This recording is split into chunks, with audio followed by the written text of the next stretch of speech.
Agradecer, deputado, a possibilidade de falar agora, porque eu, embora possa parecer assim tão jovem e tal, também tenho filhos e tenho que buscar minha filha na escola, então eu vou ter que realmente me retirar um pouco mais cedo. Mas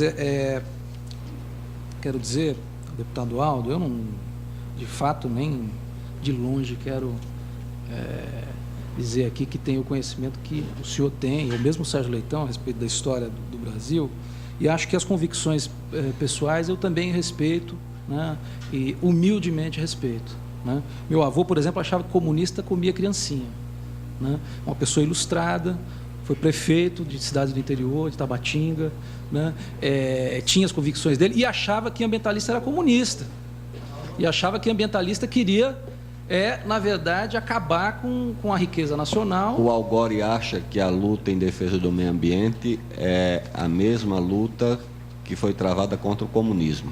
É a nova fase da luta contra o comunismo. Então, as convicções legítimas, eu acho que eu tenho que respeitar, né?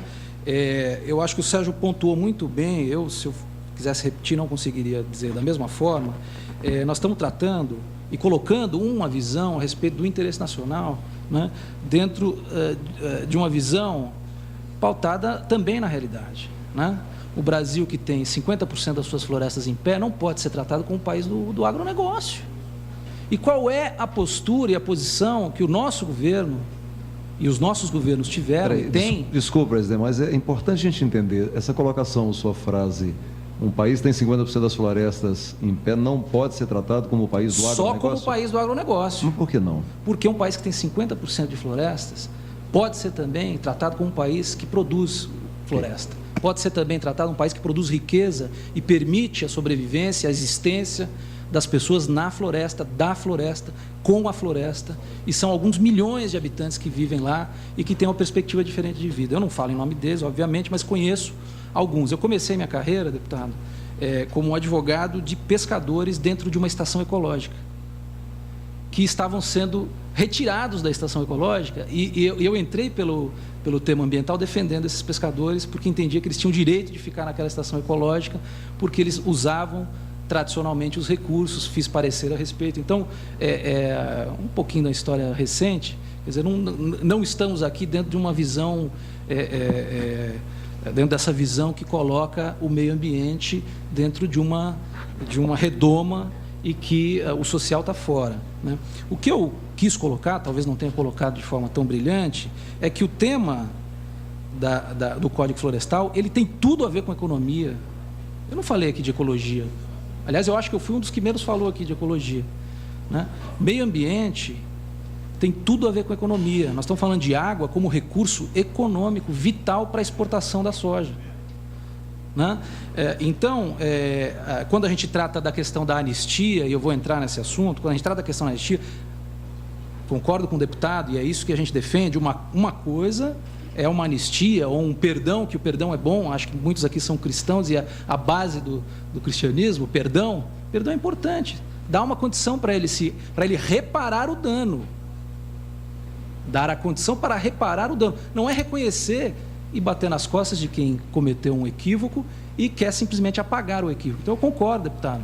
A anistia, Você inclui as políticas de governo nesse reparo? O que eu quero dizer, desmatamento da Amazônia incentivado. Um outro aspecto fundamental é que a gente parte, eu ouço alguns discursos que partem do pressuposto de que a legislação é contra o miserável, né?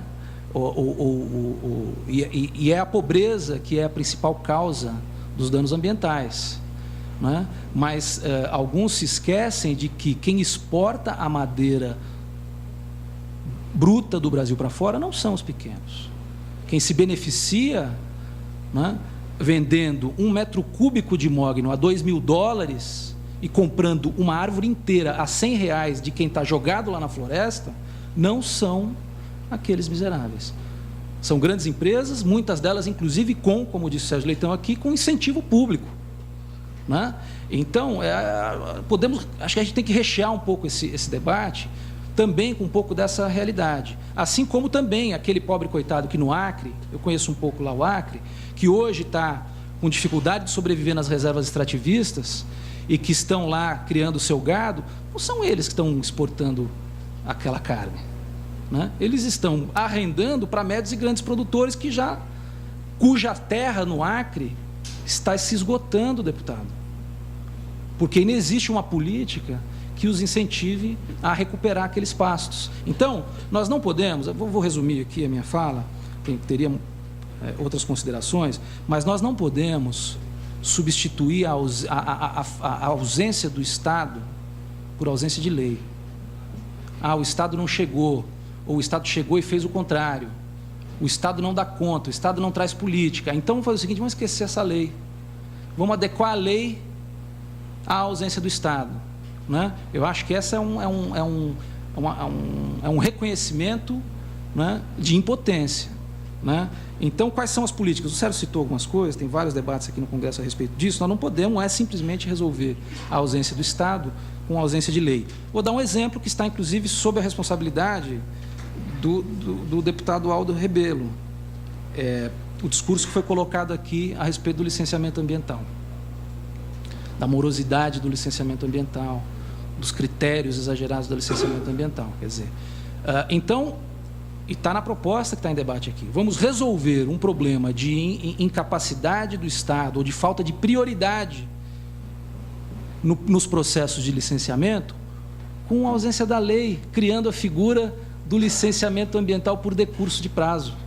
Em 60 dias, se o Estado não se pronunciar, está dada a licença, né? Essa é a inversão da lógica, né?